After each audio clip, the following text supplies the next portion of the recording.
आमच्या देशाचे गृहमंत्री अमितभाई शहा यांचे देखील मनापासून आभार मानतो की ज्यांनी या ठिकाणी महाराष्ट्रामध्ये येऊन आमच्या कार्यकर्त्यांमध्ये ऊर्जा भरली।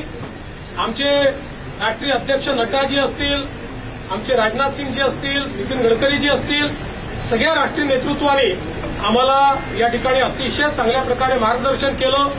आमचे प्रभारी असतील, या ठिकाणी आमच्या महाराष्ट्रामध्ये पियुषजी असतील, भूपेंद्रजी असतील, आमचे सगळे जेवढे या ठिकाणी आम्हाला मार्गदर्शन करत होते त्या सगळ्यांनी मला असं वाटतं की या विजयामध्ये हातभार लावलेला आहे आणि निश्चितच महाराष्ट्राच्या जनतेपुढे आम्ही नतमस्तक आहोत। याच्यापेक्षा जास्त आज या ठिकाणी काही बोलताच येत नाही। अक्षरशः साष्टांग दंडवत महाराष्ट्राच्या जनतेला, ज्या महाराष्ट्राच्या जनतेने हे प्रेम दिलेलं आहे। आणि मला असं वाटतं की जो काही एक विषारी प्रचार सातत्याने झाला त्या प्रचाराला महाराष्ट्राच्या जनतेने आपल्या कृतीतून उत्तर दिलेलं आहे आणि म्हणून अशा जनतेचा मी आभार मानतो, ज्यांनी ही एकी दाखवली आहे त्यांचं मी आभार मानतो। आणि मी सांगितलं होतं की आम्ही आधुनिक अभिमन्यू आहोत, आम्ही चक्रव्यूह तोडून दाखवू। तो चक्रव्यूह तुटलेला आहे आणि महाराष्ट्र मोदीजींच्या पाठीशी खंबीरपणे उभा आहे।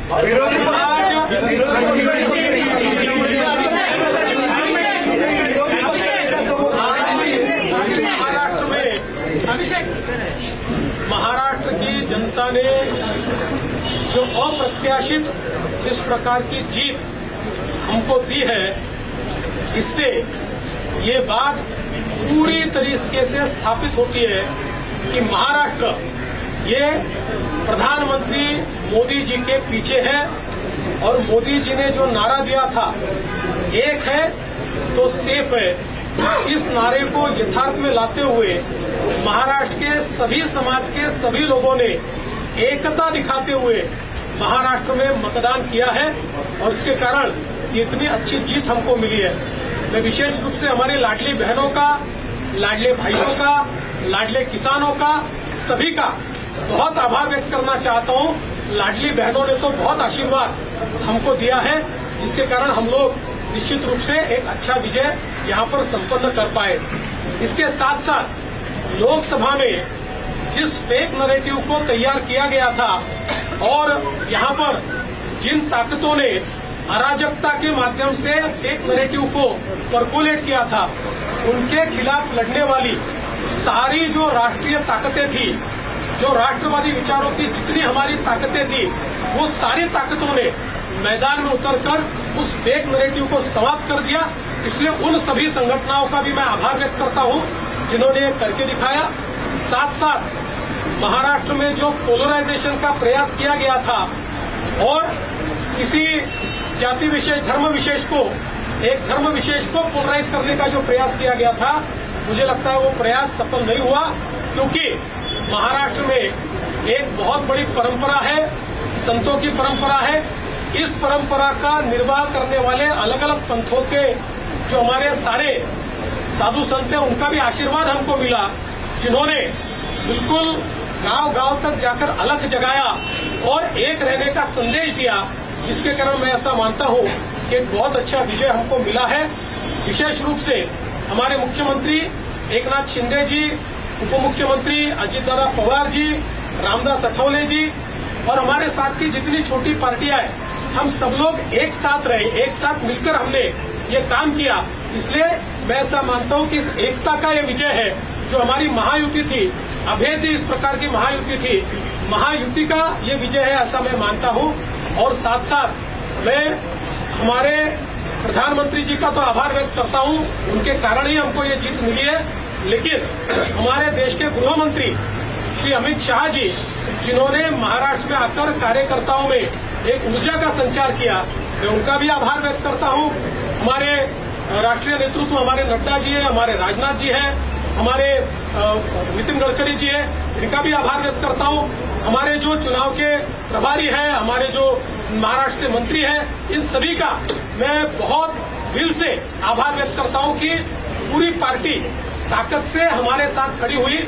और सबसे महत्व की बात है, हमारे नेताओं ने, हमारी पार्टी ने केवल बीजेपी की सीटों पर काम नहीं किया, हमारी पार्टी ने सारे के सारे महाराष्ट्र के जितने 288 सीटें थी हमारे दोस्तों की सीटों पर भी काम किया और मुझे ऐसा लगता है कि इसके कारण एक बहुत अच्छा यहाँ कार्य संपन्न हुआ।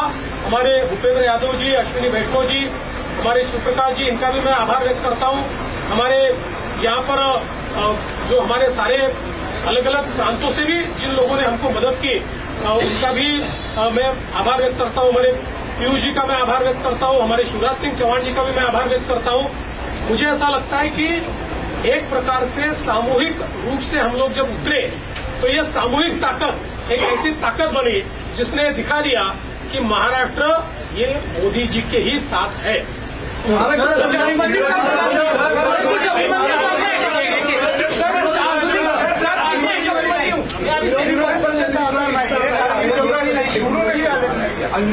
आणि सर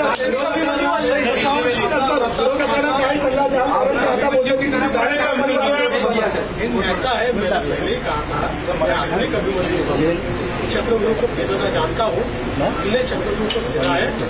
और ये कोई मैं पहले भी कह रहा हूँ, वापस कह रहा हूँ, इस विजय में मेरा बहुत छोटा इसमें मैं समझता हूँ कि सहभाग है कि ये हमारी जो पूरी टीम है इस टीम ने इस विजय को लाया।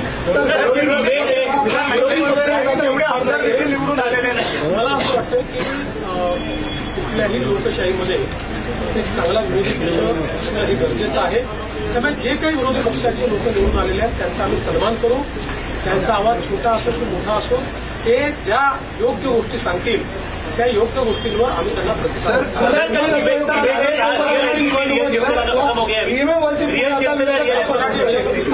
ईव्हीएमवरती वापर करतायत, हिंमत असेल तर बॅलेट पेपरवर निवडणुका घ्या आता असं विरोधक म्हणतात, काय सांगाल? मला ते माहितीच होतं, जर झारखंडमध्ये झारखंड मुक्ती मोर्चा जिंकला तर तिथलं ईव्हीएम टॅम्पर प्रूफ परफेक्ट एकदम जनमताचा कौल लोकशाहीचा विजय आणि महाराष्ट्रामध्ये हे धाराशाही झाल्याबरोबर लोकशाही खतऱ्यात आलेली आहे, ईव्हीएम प्रॉब्लेममध्ये आहे, ईव्हीएम टॅम्पर झालेला आहे।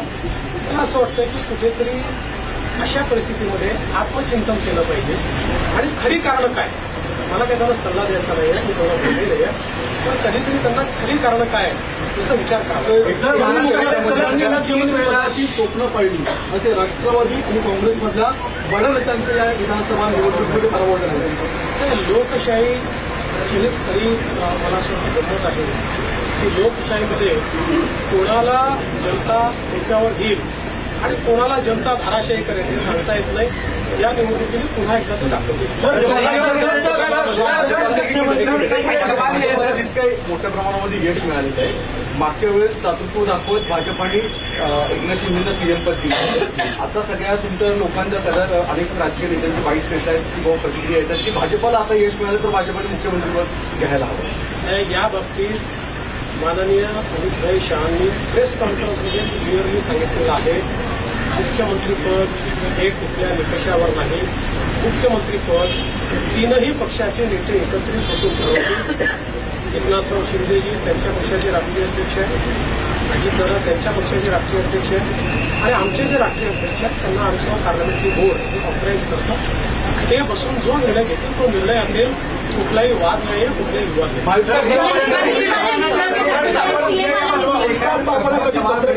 सर आपका सबसे बड़ी पार्टी है तो सीएम पद क्या बीजेपी के खाते हैं? सीएम पद के ऊपर कोई भी विवाद यहाँ नहीं होने वाला, क्योंकि पहले दिन से ये तय है कि चुनाव जब संपन्न होगा तो चुनाव के बाद जो पार्टियां इसको तय करेगी।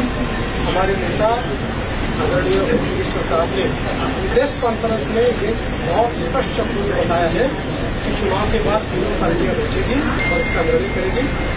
अभी मैं ऐसा मानता हूँ कि हमारे एकनाथ शिंदे जी उनकी पार्टी के अध्यक्ष हैं, अजीत पवार जी उनकी पार्टी के अध्यक्ष हैं और साथ में हमारे पार्टी के जो राष्ट्रीय अध्यक्ष हैं उनको हमारा पार्लियामेंट्री बोर्ड ऑथराइज करता है।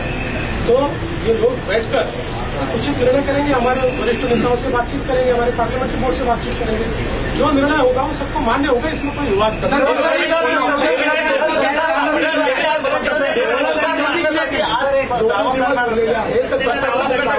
बाबा आता पूर्ण रिझल्ट समजलेला, आता आम्ही मी आणि अजितदादा आता सीएम साहेबांना पुढचा काय कार्यक्रम करायचा तुम्हाला न्यूज सांगतो। मुझे ऐसा लगता है कि एक प्रकार से लोगों ने अपना मैंडेट ले लिया लोगों ने एकनाथ शिंदे जी को रियल शिवसेना के रूप में स्वीकार कर दिया है। बाला साहब ठाकरे के हिंदू हृदय सम्राट शिवसेना प्रमुख बाला साहब ठाकरे की जो शिवसेना है उसकी लेजिटिमसी ये एकनाथ शिंदे जी को मिली है और जो मूल एनसीपी है उसकी लेजिटिमसी अजित पवार जी को मिली है। या निवडणुकीमध्ये कास्ट पोलरायझेशन करण्याचा प्रयत्न महाविकास आघाडीकडनं आवर्जून केला गेला, विशेषतः मराठवाड्यामध्ये आणि विदर्भामध्ये पण वेगवेगळ्या ठिकाणी अशा स्वरूपाचा प्रचार केला गेला. विदर्भ आणि मराठवाडा यामध्ये प्रचंड भाजपाला यश मिळताना दिसतंय. याचं प्रमुख ॲनालिसिस काय? मला असं वाटतं की जेव्हा वारंवार तुम्ही एका व्यक्तीला एका पक्षाला टार्गेट करता त्यावेळी तुम्ही जे टार्गेट करता त्यामध्ये हवा पण निघून जाते आणि त्याची तीव्रताही कमी होते आणि लोकांनी त्याचं सत्य समजतं. लोकांच्या मनात त्यानंतर एक प्रकारची सहानुभूती तयार होते. लोकांना लक्षात येतं की चुकीच्या पद्धतीनं टार्गेट केलं जातं. तसंच आम्हाला महाविकास आघाडीने ठरवून या ठिकाणी टार्गेट केलं. पण मला असं वाटतं की हळूहळू लोकांनी लक्षात आलं कारण आमचा ट्रॅक रेकॉर्ड सांगतो आम्ही नेहमी पॉझिटिव्ह काम केलेलं कारण आमचा ट्रॅक रेकॉर्ड पाहून लोकांनी या ठिकाणी मतदान केलं. या संदर्भामध्ये काय सांगाल? कारण निकाल लागलेला या निकालात मला असं वाटतं की या निकालाने एक गोष्ट स्पष्ट केली आहे.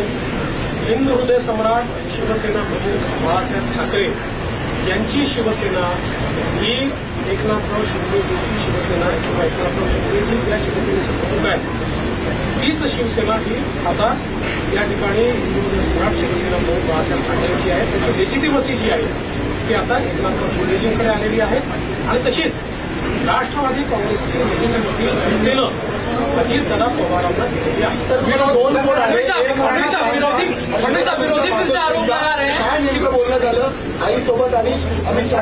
आईचा तर फक्त आशीर्वाद घेतलाय, आईने आशीर्वाद दिलाय आणि अमितभाईंनी खूप आनंद व्यक्त केला. अमितभाईंनी या ठिकाणी आमचं अभिनंदन केलं. आरक्षण को लेकर मराठा आरक्षण को लेकर बड़ा मुद्दा बना है. इसके बावजूद अपनी पार्टी बड़ी जीत यहाँ पर हासिल करी. आपके ऊपर चूंकि एक तरह से आरोप हुआ, आपको अभद्र शब्दों में आपके खिलाफ जो है आलोचना करी गई, क्या ये उस वजह से मराठा आरक्षण का जो एक आंदोलन था वो फेल हुआ और जो मैंडेट था वो कहीं न कहीं आप लोग? मैंने इससे पहले भी कहा था कि लोकसभा के चुनाव में हमको 43.6% मिले थे, उनको 43.9% मिले थे. तो अगर मराठा समाज ने हमको वोट नहीं दिया होता तो क्या हम 43.6% पर पहुंचते? मराठा समाज हमारे साथ था, है और रहेगा. ओबीसी समाज हमारे साथ था, है और रहेगा. सारे समाज आज आप जब इसको डिसाइफर करेंगे, जब आप इसका विश्लेषण करेंगे तो आपके ध्यान में आएगा कि सब समाज हमारे साथ में. देखिए हर समाज की अपनी इच्छाएं होती है, आकांक्षाएं होती है, लेकिन उनको ये भी पता होता है कि अपनी आकांक्षाएं पूर्ण करने के लिए प्रामाणिकता से काम कौन कर सकता है. तो लोगों का विश्वास हम पर. तर 2019ला मराठवाड्यापैकी वर्षावर एक प्रेस झाली होती. त्यानंतर शरद पवारांनी तेल लावलेला पैलवान हे वाक्य बोललं होतं आणि तुमचं आलेलं माइंडेड गव्हर्नमेंट पाडलं गेलं होतं कालांतराने. त्याचा बदला घेतलाय का आता? आणि तेल लावलेला पैलवान कुठलाही बदला मी घेतलेला नाही. राजकारणामध्ये जनता ठरवते कोण जिंकेल कोण हरेल. कधी कधी एखाद्या गोष्टीचा नापसंती ही जनता कळवते. त्यामुळे यातनं जनतेने कदाचित नापसंती कळवली असेल आणि आमच्या बाबतीत पसंती कळवली असेल. मला असं वाटतं की याला वेगळ्या पद्धतीनं पाहण्याचं कारण नाही. आणि नंबर्स काय आहे याच्या आधारावर मी विरोधी पक्षाचं मूल्यमापन करणार. सर एक सवाल ये है कि वरतून जी चर्चा सुरू झालेली आहे, महाराष्ट्र चाणक्य म्हणून शरद पवारांचा उल्लेख वारंवार केला जायचा, आता महाराष्ट्र चाणक्य बदलला आहे. बदलला असेल तर मला माहीत नाही. फक्त मी एवढंच सांगू शकतो की मी तरी चाणक्य वगैरे काही नाही. मी भारतीय जनता पक्षाचा साधा कार्यकर्ता आहे. माझा पक्ष मला ताकद देतो, माझ्या पाठीशी उभा राहतो, म्हणून मला हे सगळं करता येतं. आमच्या पक्षातले जे वेगवेगळे नेते आहेत हे सगळे नेते माझं नेतृत्व मान्य करतात, म्हणून मला पुढे जाता येतं. त्याच्यामुळे चाणक्य वगैरे नाही. सर्व सांगितलं हे जे काही आम्ही जिंकलो आहे ही एकत्रित भारतीय जनता पक्षाचा हा विजय आहे. याच्यात देवेंद्र फडणवीसचं कॉन्ट्रीब्युशन हे फार लहान आहे. गैर कानूनी जीत ये कह रही है. संजय राउत ने स्टेटमेंट दिया है कि गैर कानूनी जीत है, इस जीत को नहीं मानते क्योंकि जनता आप लोग के खिलाफ थी. और सर और इसी से एक सवाल इसी पे कंटिन्यू कर लेता हूं सर. क्या देवेंद्र फडणवीस के रूप में समंदर वापस आ गया है? जो लोग घर किनारे पे बसाए थे बह जाएंगे? देखिए, पहली बात तो ये है कि संजय राउत, इनके ऊपर मैं कभी प्रतिक्रिया देता नहीं हूं, लेकिन आज आवश्यकता इसलिए दे रहा हूं। मुझे ये पता है कि झारखंड में झारखंड मुक्ति मोर्चा जीता है तो बहुत लेजिटिमेट जीता है। वहाँ चुनाव एकदम फेयर हुआ है, वहाँ पर इलेक्शन कमीशन ने अच्छा काम किया है, वहाँ पर ईवीएम इतना पक्का था कि वो हैक ही नहीं हो सकता, वहाँ लोकतंत्र का विजय हुआ है। और महाराष्ट्र में अगर हमको लैंडस्लाइड विक्ट्री मिली है तो इलेक्शन कमीशन भी बायस हो गया है, यहाँ का ईवीएम हैक हो गया है, यहाँ पर लोकतंत्र की हत्या हो गई है। देखिए, कभी ना कभी आत्मचिंतन करने की आवश्यकता होती है। जो आत्मचिंतन नहीं करते जिंदगी में वो समाप्त हो जाते हैं। मुझे ऐसा लगता है कि कभी ना कभी आत्मचिंतन करना चाहिए, और इस प्रकार से वो बात करेंगे तो क्या लोगों का विश्वास बैठेगा? चलो, थैंक यू।